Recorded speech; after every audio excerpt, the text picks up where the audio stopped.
Je vous propose ce matin de lire un verset. 1 Thessaloniciens, chapitre 5, le verset 11. C'est pourquoi exhortez-vous réciproquement et édifiez-vous les uns les autres, comme en réalité vous le faites. Dans ce verset, il y a beaucoup de choses. D'abord, l'exhortation. Qu'est-ce que l'exhortation ? L'exhortation c'est s'adresser à quelqu'un, c'est parler à quelqu'un. Tout ce qui peut être fait pour consoler, instruire. Il y a dans ce terme, surtout dans le terme grec, parakaleo, l'idée de s'efforcer d'apaiser par la supplication. Donc l'idée qui est derrière exhorter, c'est pas taper. C'est au contraire apaiser, donner des solutions. Nous avons aussi la notion dans ce terme grec, de consoler, d'encourager, de fortifier par la consolation. Donc c'est pas forcément quelque chose, on n'est pas dans le dur, on n'est pas dans quelque chose qui fait mal, même si parfois c'est nécessaire, mais en tout cas pas dans ce texte. Et ce qui est intéressant, c'est que le verbe grec, parakaleo, signifie tout ça, d'aller vers l'autre, mais c'est aussi recevoir de l'autre, en fait en même temps. C'est-à-dire que quand on console, en réalité on reçoit une consolation.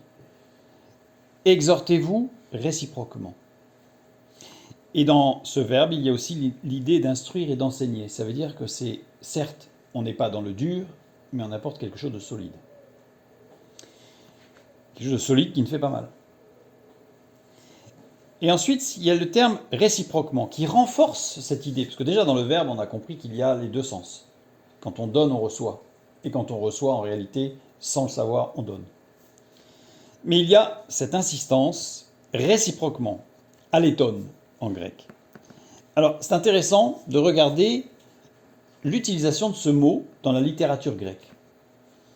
Il désigne des personnes ou des choses ayant des liens de cause à effet l'une sur l'autre. C'est-à-dire que l'exhortation, on ne peut pas exhorter quelqu'un avec qui on n'a pas de lien. On peut réconforter et tout ça, mais on n'est pas dans l'exhortation. L'exhortation, il y a vraiment cette idée qu'on est en lien avec la personne. L'amour fraternel, bien sûr, la première base du lien.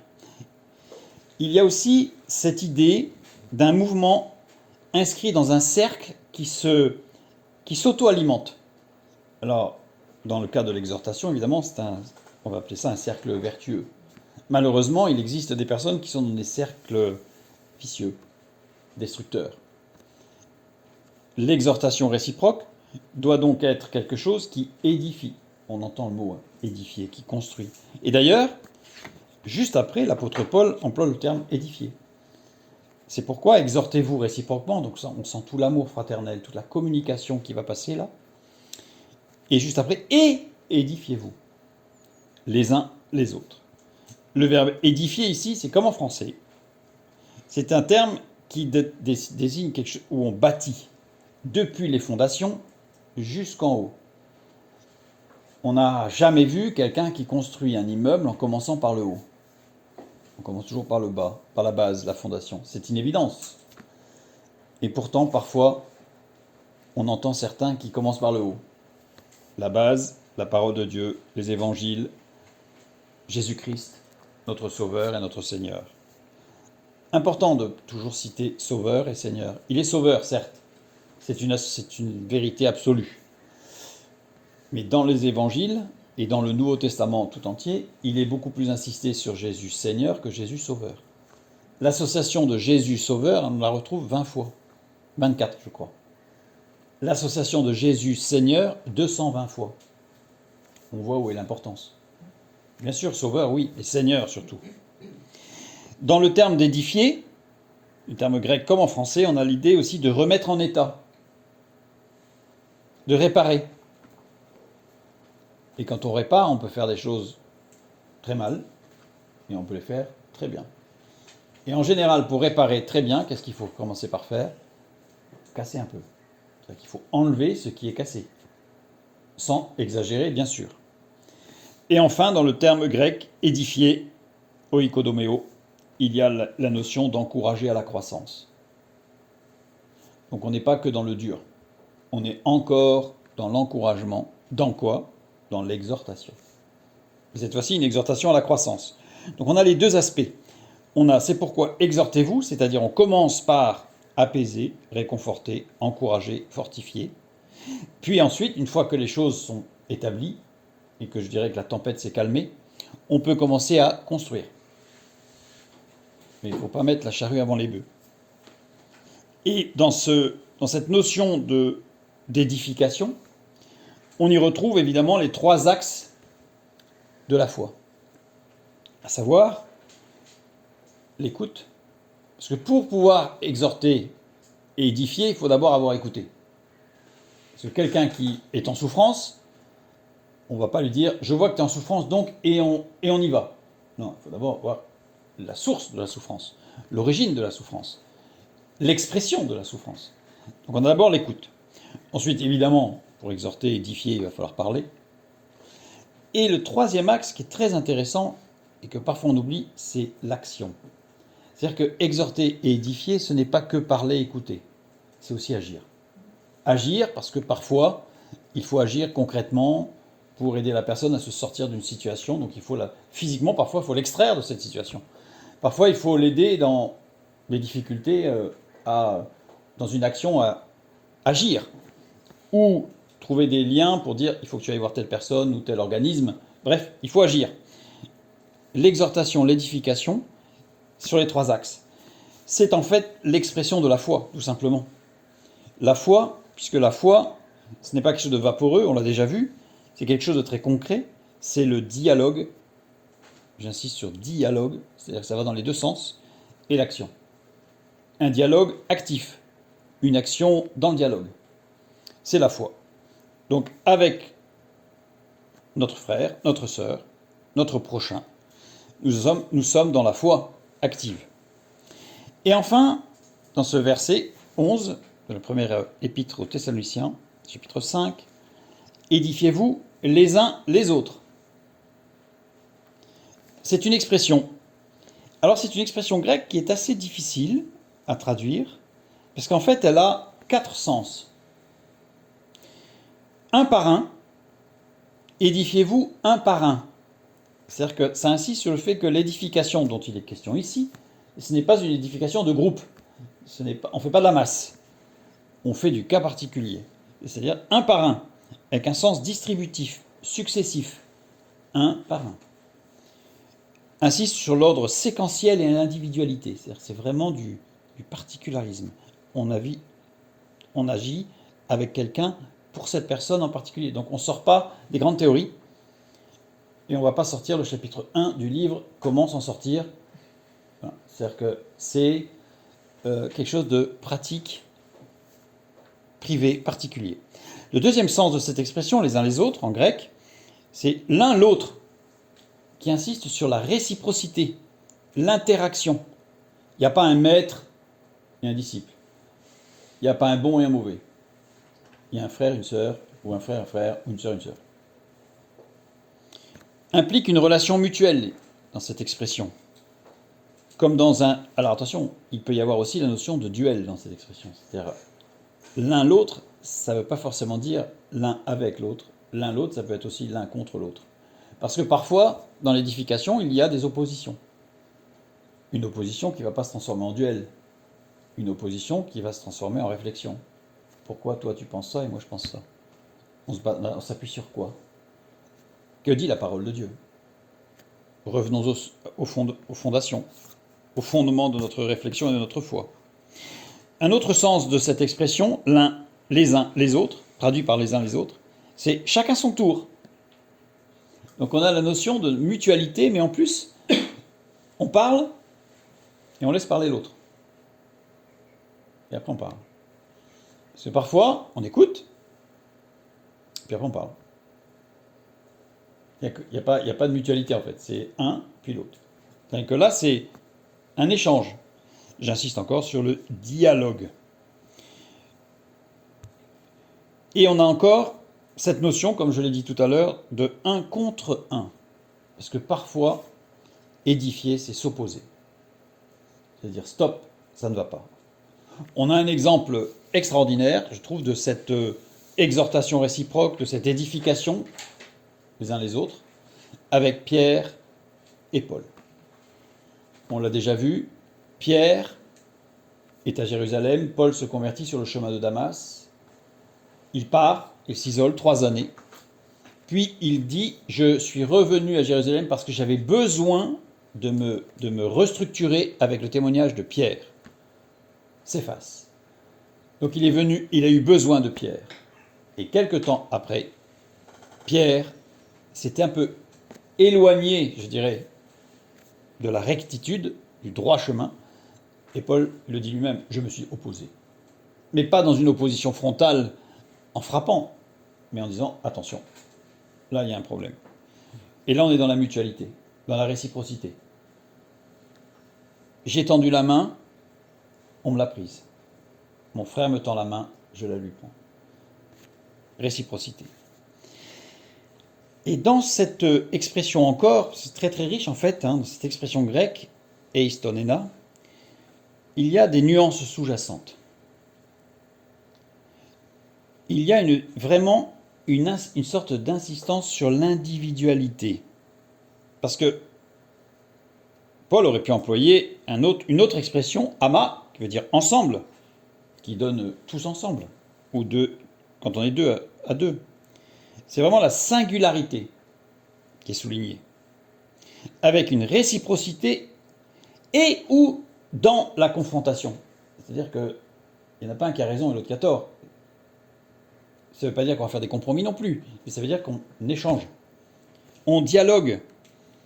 Et il y a surtout, en sous-jacent dans cette structure, un ordre méthodique. C'est-à-dire que ce n'est pas n'importe quoi, n'importe comment. Et si on ne sait pas quoi dire, on ne dit rien. Vous savez, parfois, il y a des silences qui en disent beaucoup plus que des paroles. Quelqu'un qui souffre, vous asseyez à côté et vous ne bougez pas.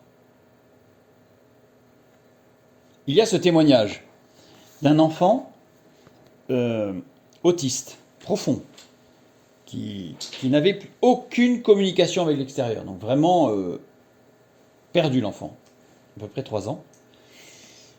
Et la maman a décidé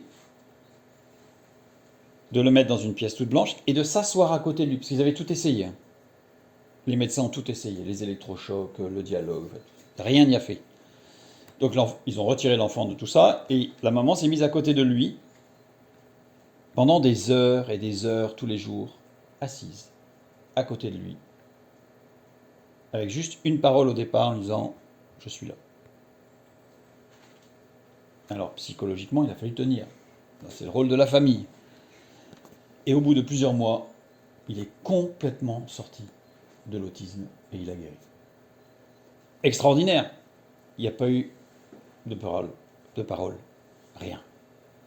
La présence, la compréhension, le respect de la souffrance, le silence. Parfois le silence, comme on dit, le silence est d'or. Parfois il vaut mieux se taire que parler. Et parfois Dieu garde le silence parce qu'il sait que on n'est pas en état d'entendre. Donc il faut du temps pour que les choses se posent. C'est l'exhortation, l'édification. Alors il y a plusieurs textes dans la parole de Dieu qui nous exhortent à exhorter. Hébreux chapitre 3, le verset 13. Mais exhortez-vous les uns les autres chaque jour, aussi longtemps qu'on peut dire aujourd'hui, afin qu'aucun de vous ne s'endurcisse par la séduction du péché. Évidemment, si on est dans cette dynamique d'exhortation et d'édification mutuelle, on ne peut pas monter dans l'orgueil. Puisque si j'écoute l'autre, je vais comprendre que l'autre a des choses à m'apporter et que qui suis-je moi pour dire je suis au-dessus. Un autre texte dans Hébreux chapitre 10, les versets 24 et 25. Veillons les uns sur les autres pour nous stimuler à l'amour et aux bonnes œuvres. N'abandonnons pas nos assemblées comme certains en ont l'habitude, mais encourageons-nous mutuellement.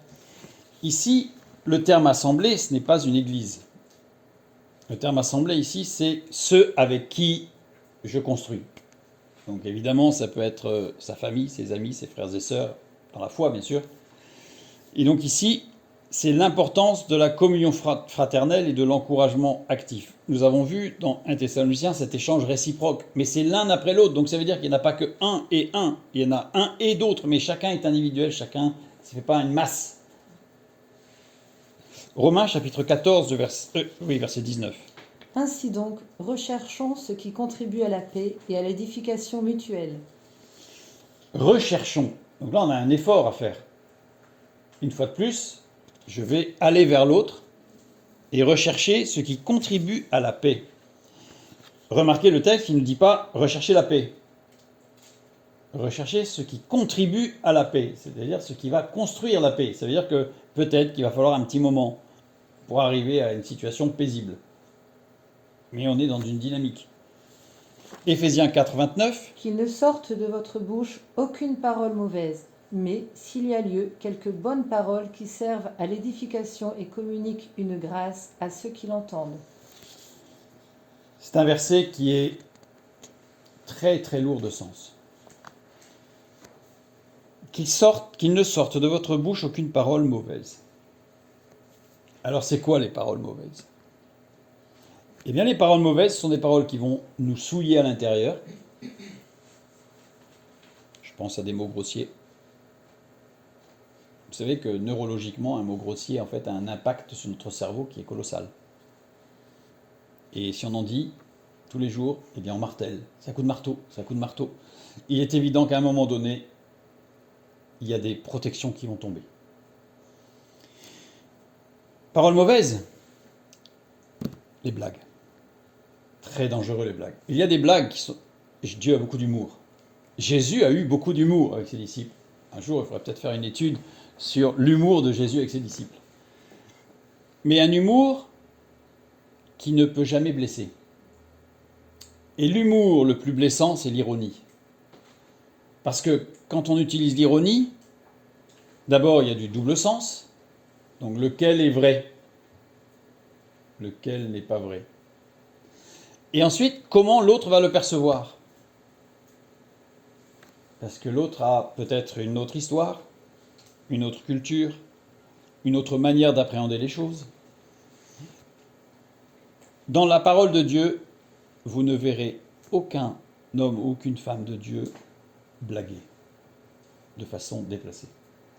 Il y a des jeux de mots, mais toujours qui portent à l'édification. C'est-à-dire toujours des mots, des jeux qui construisent, qui apprennent quelque chose, ou qui amènent à comprendre des notions profondes.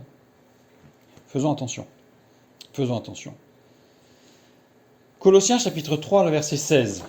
Que la parole de Christ habite parmi vous abondamment. Instruisez-vous et exhortez-vous les uns les autres avec toute sagesse. La base fondamentale, c'est la parole de Christ, la parole de Dieu. C'est la base de l'édification. Vous avez certains mouvements chrétiens ou certains chrétiens qui vont chercher des techniques qui sont dans le monde, il en existe plein, et qui les adaptent à l'évangile. Ou plutôt, je dirais pour être précis, qui adaptent l'évangile à la technique. Parce que oui, il y a des choses bonnes à retirer, les techniques, mais il faut véritablement faire attention d'adapter les techniques à la parole de Dieu, non pas l'inverse. Et parfois, on en voit qui font l'inverse. Prenons garde. Et enfin, Corinthiens chapitre 14, verset 26.